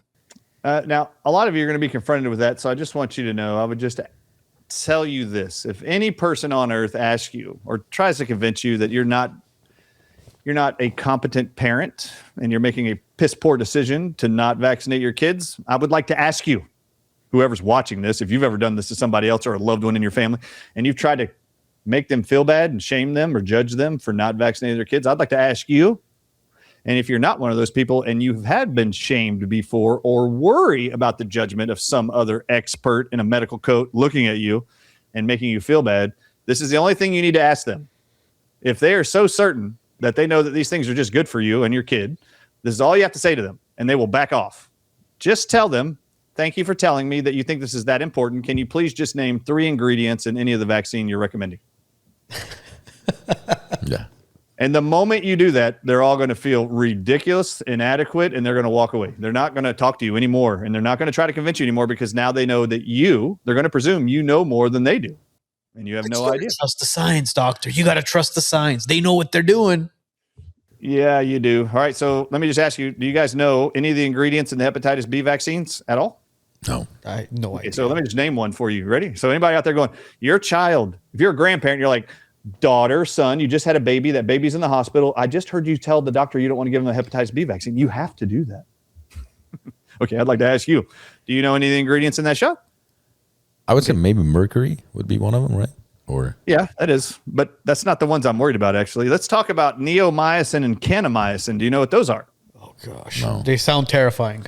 Okay, so neomycin and kanamycin are 2 antibiotics that are in almost every one of the hepatitis B vaccines. There's only 3 of them. It's in every one of them. All right, so I'd like to ask you, what kind of infection is hepatitis B? Is it a virus, a bacteria, fungus, or parasite? It's a virus. It's a virus. It's a virus. It's a virus. Hepatitis B virus. Okay, so this is a virus vaccine. What do antibiotics treat? Do they treat bacterial infections or viral infections? Bacteria. Only bacterial. Correct. So then my next question for you is, why are there 2 antibiotics inside of an antiviral vaccine? Or those. And then I'd like to ask you, do you know what the published side effects of neomycin and kanamycin are in every single human and mammal on Earth? What is it? Did you know that cardiac arrest and death are side effects of neomycin and kanamycin published? And they're injecting this with the Hep B shot, basically. Into 100% of all babies in America. Have you ever heard of SIDS? yeah. Yes. Did you know that every SIDS baby found dead in a crib the next morning just all of a sudden stopped breathing? Do you know there are multiple published research studies confirming 95% of all SIDS cases were within 48 hours of a specific childhood vaccine? I've heard that statistic. And yet they publish and say correlation does not equal causation. Yeah. Oh, yeah? There's no cause and effect anymore when it comes to drugs. There's no cause and effect in timing with drugs. No. All right. Well, neomycin and kanamycin are known to cause respiratory arrest and death. It is a published side effect. Do you know what else it does? Which I find absurd because it's in every single flu vaccine, pneumonia vaccine, almost every single shingles vaccine that every 60-year-old will be told they need to get every single year. Neomycin, kanamycin, and another antibiotic called polymyxin B are in every one of those vaccines. And do you know what they're published to cause? Within 48 hours, neomycin, kanamycin, and polymyxin B are published to cause and target the inner ear nerves and triggers them to vibrate nonstop, which creates what's called tinnitus, ringing in your ears. And they say it causes this permanent vibration of those nerves in your ears that immediately or really quickly leads to death of those nerves, and you will go permanently deaf for life, which means you will now need hearing aids or cochlear implants. This is not a normal process of aging, all of you listening. These are reactions published of the poisons inside the damn vaccines they tell you. And everybody listen to me. If you look up any chronic illness for the elderly, they all publish the exact same year of age is the most common average year you're going to be diagnosed with. Heart disease, cancer, diabetes, rheumatoid arthritis, lupus, it doesn't matter. The average age for all chronic illnesses is the same. It's 65 years old. Do you know why? Do you want to know why they know it's 65 years old? Why is it 65? Starting at 60, you're told every year to get 4 specific vaccines annually for the rest of your life. And I can show you every ingredient, and every one of those vaccines leads to the cardiovascular disease, the cancer diagnosis, the autoimmune diagnosis by the age of 65. What are those 4 vaccines that you need to take after 60? Shingles, pneumonia, flu, and now COVID-19 every year. Oh, pick one. Pancreatitis. Oh, what's the average year of diagnosis and being hospitalized for weeks with severe pain in your abdomen in a fetal position that you need a morphine drip and Zofran for to stop you from throwing up? Pancreatitis is number 1 caused by thimerosal and aluminum inside those flu vaccines. The SIDS one is the most terrifying one. And for those of you watching, SIDS is the sudden infant death syndrome, when your child basically stops breathing, whether they're on their belly, on their back, or on their side. They just stop breathing. When my children were born, that was, especially my first one, that's the first thing that we were terrified of. I mean, she wasn't vaccinated at all. The only thing she got was a vitamin K shot. But we would sit there and we would watch my child to make sure that she's breathing, because of all the stories we had heard of people losing their children from SIDS. Lo and behold, a lot of as you mentioned, doctor, a lot of these children who passed away from SIDS, unfortunately, had the Hep B shot or some sort of vaccine when they're only days old. It's so unfortunate. I mean, why can't parents wake up and realize, hey, listen, you don't need to over-vaccinate your child when they're only a few days, weeks, months, even years old. Let your child's immune system build itself up. Stop injecting them with poison. That real quick here. I want to speak to that really quick here. Okay, so if you ever studied embryology or the development of a fetus, an embryo, and then the young children that are infants. Yes. Did you know that the nervous system of a human being is not fully able to produce antibodies on its own until it's 3 years old? Interesting. So my question for you is this: if that is true, which it is, why would you ever vaccinate a kid to supposedly get that kid to make antibodies against a specific disease if it can't do it until after it's 3 years old? And until 3 years old, when the nervous system, the central nervous system, is now able to produce its own antibodies in its lifetime defense, where before the age of 3 does a child get its antibodies to protect it from disease and infections? I'm assuming the mother's milk? Exactly right. Breast milk is the only place these kids get antibodies to fight infections. Yeah, I agree. So why would you vaccinate a kid before 3 ever? It's like the dumbest thing ever. They can't even make the antibodies they're supposed to make with vaccines, supposedly. Well, how is Big Pharmacy going to make their money, doctor? Oh, just, vaccines, in my opinion, are solely used to create damaging effects and diseases in children as young as 1 day old. Because you can inject poisons into a baby. You can create all kinds of neurological problems, juvenile diabetes, arthritis that you're going to find out, delay in neurological development, and you can diagnose them with any kind of disease for the rest of their life. And you can use this now to blame the child's issues for. They're going to sweep it under the rug and tell you, well, I'm sorry, ma'am and dad, mom and dad, your child was born this way. Oh, bull crap. You don't know what your kid was born like because you injected poisons within 24 hours. You never even gave the kid more than 24 hours to see what normal was. Imagine that you carry, as a woman, as a mother, you carry the child for 9 months in your belly, like your womb, yeah, and in the womb, and then literally the baby hasn't even been exposed for 24 hours. How do you allow somebody to just inject chemicals into your baby's body when you've literally you yourself had to be cautious of what you ate, what you drank for the health of the fetus, right? Yeah. And yet within 24 hours, you're like, yep, inject that one. Sure, that one too. Yeah, all 3 or 4 of them. It's fine. Don't worry about it. It's like a McDonald's menu. Yeah, we'll take that one, number 1, number 2, number 3. Go ahead. Yeah. All right, I'm going to share my screen real quick for anybody out there who thinks hepatitis B vaccines are a good idea. You ready? Please do. Drum roll. Drum roll, please. Here we go. All right, so do you see the screen? Yes, sir. Do you see the word vaccine, excipient, and media summary? Yes. Good. This is from the FDA. Okay. These are vaccine ingredients in all your vaccines. So I'm just going to scroll to hepatitis B. Ready? All right. So let's just highlight this. These are 2 hepatitis Bs here. You see them? Yeah. All right. And so these are the ingredients. These are the ingredients. The first ingredient in this hepatitis B vaccine is what? Aluminum hydroxide. Anybody out there think your kid needs aluminum poisoning the first day of birth? Anybody? Oh my God. Well, let's look at the other hepatitis B one. Here, look here. This ingredient, aluminum sulfate. More aluminum, anybody? Oh, wait. This one has 2 forms of aluminum. Another aluminum dosage. Oh, anybody think their kids are deficient in formaldehyde when they're bored? Wow. Anybody? So Anybody want to try to convince me why it is I think these are good ideas in your newborn? and obviously none of these are live vaccines. No. All right. So any of you believe any of these are required? Does your kid need aluminum injected into their bloodstream within 24 hours of being born? Absolutely not. No, I don't think so either. Not within 24 hours, but when your child has to go to a public school, absolutely.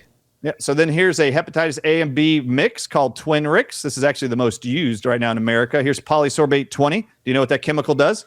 It punches holes in the blood-brain barrier. That's the only reason it's in there, and that is published to do that. So they can get the ingredients to the brain. And then you'll see here, neomycin, which is that antibiotic we talked about. And then look at this, MRC-5 cells. Can anybody tell me what MRC-5 human diploid cells are? No. Sounds like some type of this AI chip code or something. I don't know. Sounds like something in my MacBook. All right, so in this one, you'll see, we'll go to MRC-5. The first ingredient is formaldehyde, a form called formalin. The next is yeast introduced into their body. And then the third is aluminum. The fourth is also aluminum. And then you get to the polysorbate 20 that punches holes in the blood-brain barrier. Then you get neomycin, which is known to cause cardiac arrest and death and deafness and hearing loss. And then MRC-5 diploid cells. Somebody on your side or someone at home should take MRC-5 cells and put that in Google and pull it up. You might get disgusted. Let me just tell you what it is. In 1966, a 14-week-old was murdered and taken out of the uterus of a mother. MRC-5 cells are the lung cells of that aborted baby. Now, I'd like to ask you, how many of you signed up to have a murdered baby from another human male, died in 1966, ripped out of the uterus of the mother, and killed? How many of you knew that they're injecting your baby on day one within 24 hours with aborted lung cells of a male born in 1966? And then I'd like to ask you, hepatitis A and B only infect the liver. Hepa means liver in Latin. Hepatitis is inflammation of the liver. I would like to ask you, can you explain to me, or any medical doctor or pediatrician on earth, OBGYN included, helping you give birth to your baby in a hospital, and they're going to tell you need to give your kids this shot. Can you explain to me how aborted lung cells help someone beat a liver infection? I can't even process that. Anyway, I just thought I'd share that with you because a lot of people think they know a lot about vaccines and you don't know crap. And most of the people that tell you should get vaccines, the only people that are going to tell you should get vaccinated or give vaccines to somebody are the uneducated. The terrifying thing of all this is haven't looked. They don't want to look. Ignorance is not always bliss. Look at what I just showed you. Yeah, but doctor, the worst part of this is we're openly talking about this. The facts are right there. You brought it up. We read about it. And this is going to go live on Friday. People are going to watch it. And majority of social media will censor this, will shadow ban it, so it doesn't get out there. I wonder why. That's the big question. When you're involved in an accident, choosing the right attorney is the most important decision you can make. Let us show you why we're different at Medici Law. With 11 attorneys on our team, we're able to go to trial and fight for your case. More important, the pedigree of our firm is customer service, so you always get a call, you always get an update. Lastly, we're results driven. We win. Let us show you how. Call us at 818-530-1300 or bestcaraccidentattorney.com.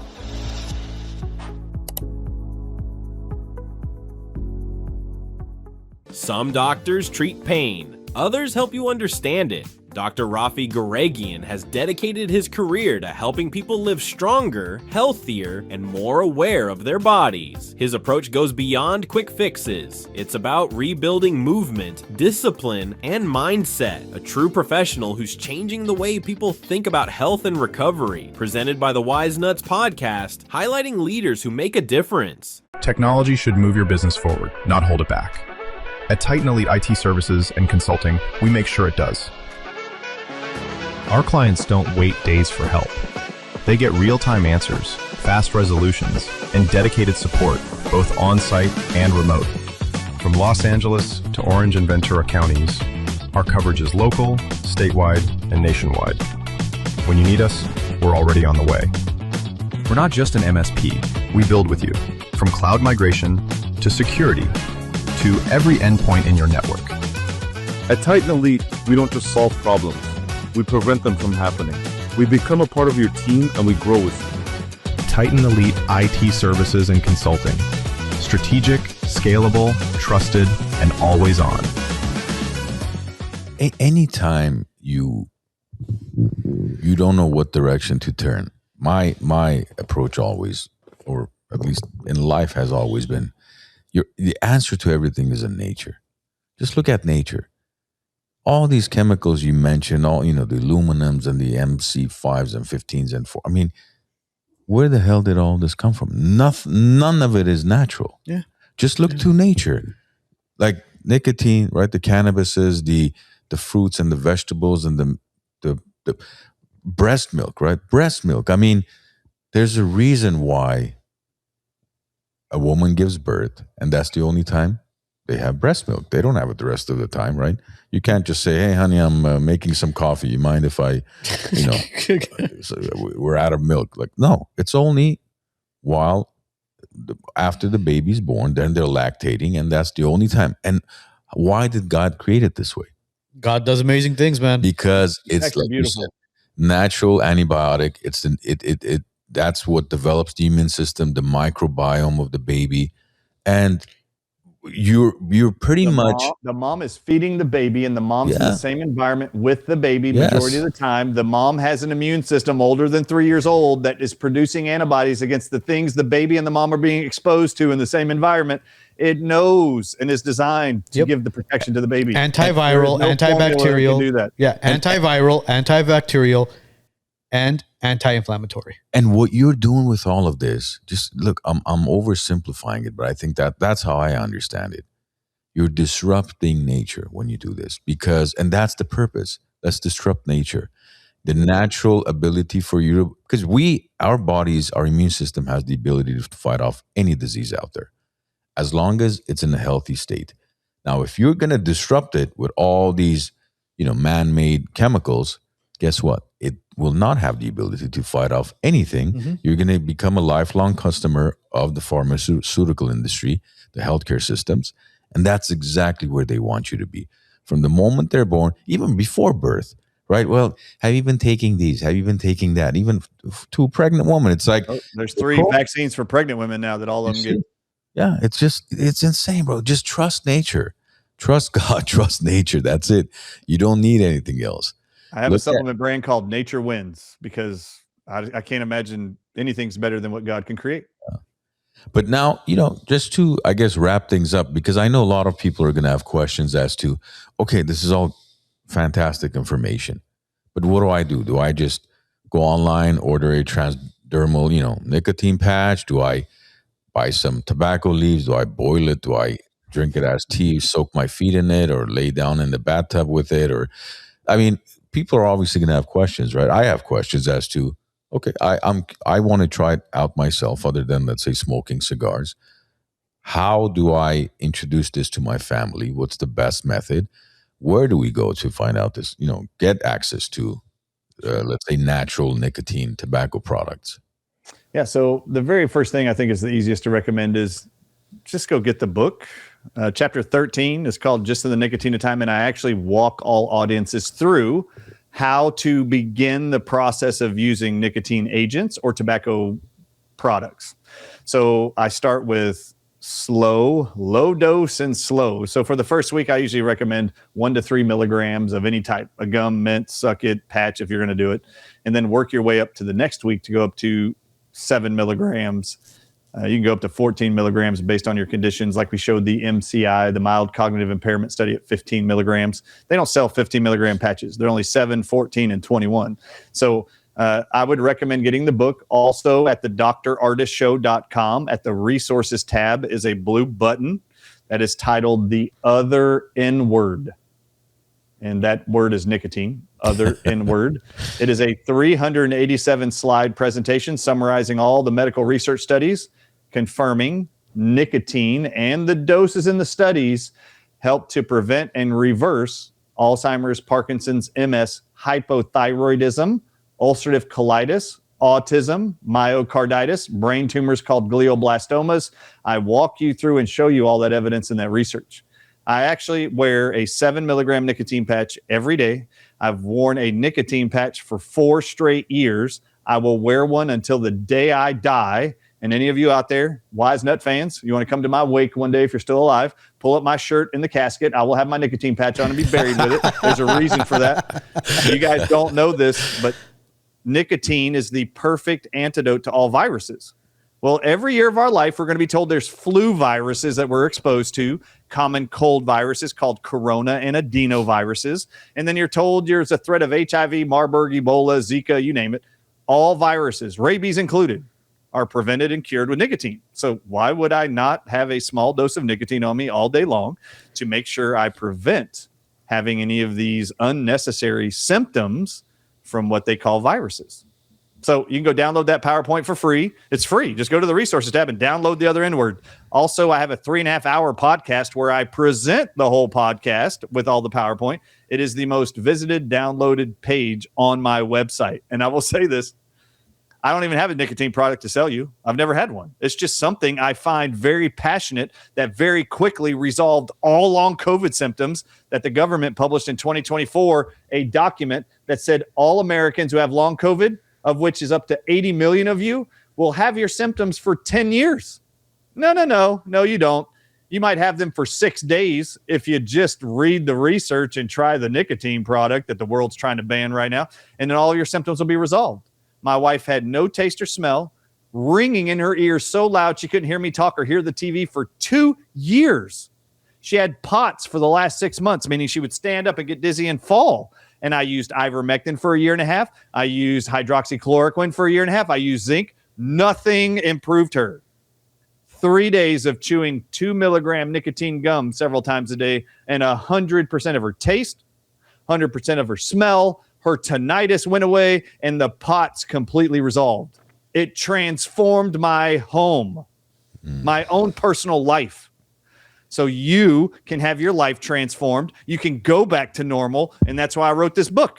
And it's safe for children. It's one of those amazing things they've discovered. And I just needed you to know this transformed my marriage. And it can transform your life too. So that's where I would start. And is it safe for children as well? And if so, like what's the, let's say the youngest that can take nicotine products? Yeah, remember, all white potatoes and tomatoes have nicotine. So you're giving your kids nicotine. If you're giving French fries, potato chips, ketchup, you name it, you're giving, you just didn't know you were doing it. So starting at 2 years old is about as young as I go with people. I'll say if it's 2 years or older, 1 milligram nicotine patch is where I would start. And you just buy a nicotine patch of any size and cut it into smaller strips. And down, if it's a 7 milligram patch, you cut it into 7 equal strips. That's 1 milligram roughly. And I will tell a story real quick. Then I need to get to my next interview. I have one waiting right now. I had an oncologist that I called to ask about patients in California who were recently diagnosed that I wanted to refer them to. And this lady said to me, "Oh my God, I can't believe you called me. This is a miracle. This is like 6 months ago." And I said, "Why is that?" And she goes, because I have a 6-year-old daughter who's like 60 pounds, who actually has whooping cough, pertussis, and it has progressively gotten worse over the last 5 days. And I've tried ozone, oxygen therapy, all kinds of stuff, zinc included. Nothing's helping. What would you recommend, Dr. Ardis? And I said, don't you have a nicotine patch with you? And she goes, I do, in my purse. Would you actually give it to a 6-year-old? And I said, yeah. I said, you should take the nicotine patch and whatever size it is and cut it down to 1 milligram. Not a joke. Put it on her. She said to me on the phone 6 months ago, I'm within 1 hour of taking this kid to the emergency room. Nothing I'm trying naturally is working. I said, well, just cut it into 1 milligram strip and put it on her back.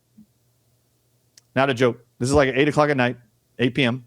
I call her the next morning, and she says to me, Dr. Ardis, I didn't have to take my daughter to the emergency room. Within 5 minutes, her cough completely stopped. By this morning, her fever broke, and she's had no symptoms whatsoever. And this was a productive cough, mucus and pus coming out of her. I said, I'd put that 1 milligram nicotine patch on now at 8 o'clock at night, and then I'd take it off and put another one on at midnight. And this was transformative to this oncologist. Couldn't believe that a 6-year-old with pertussis. There's a reason I wear a nicotine patch every single day. And I lay out in the book all age groups how I would start based on where you are. So anyway, these are just amazing stories that you were not told by medicine. Well, doctor, we're hoping that we can have you back in the near future, possibly in person. No, it's more fun in person, baby. Absolutely. 100%, yeah. Absolutely. Moving beyond the COVID-19 lies, author Dr. Bryan Ardis. We appreciate your time, doctor. God bless you. You are truly, truly doing God's work by spreading the good word out there. And we're hoping that not only this episode, but all the episodes and reels and clips that you're putting out there do not get shadow banned. People need to hear your good notes and voice. Amen. And I just want to salute both of you too, because you're doing something that most people don't do.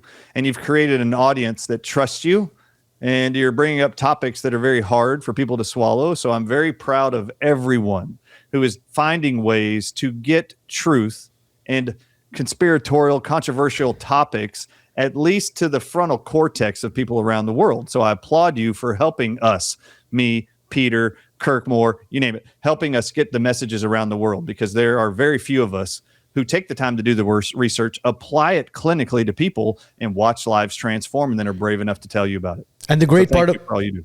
Absolutely, doctor, anytime. And the great part of all this is we began this podcast in 2018, and the beauty of it is it's all documented. It's all on YouTube. It's all on Facebook. You can go back and listen to the episodes in 2020, 2021, 2022, when we spoke out against all this, calling it a lie, calling it a money grab. And people at the time called us crazy. Fast forward to 2026 now. Hey, who's the crazy one now?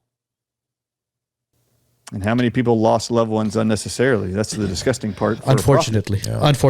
Well, we want to thank Dr. Bryan Ardis for taking time out of his very, very busy schedule to join us. Doctor, thank you so much for everything you do and have been doing for the past couple of years. We truly, truly appreciate it, and God bless. God bless the WiseNuts podcast and your audiences. Thank you for this time. It's been a blessing for me too. Thank you. Appreciate you, doctor. Ladies and gentlemen, today's episode will be up and running on Spotify, Apple Podcasts, and all major platforms mañana. Have a great week. Have a great weekend. And we will see you guys all next week.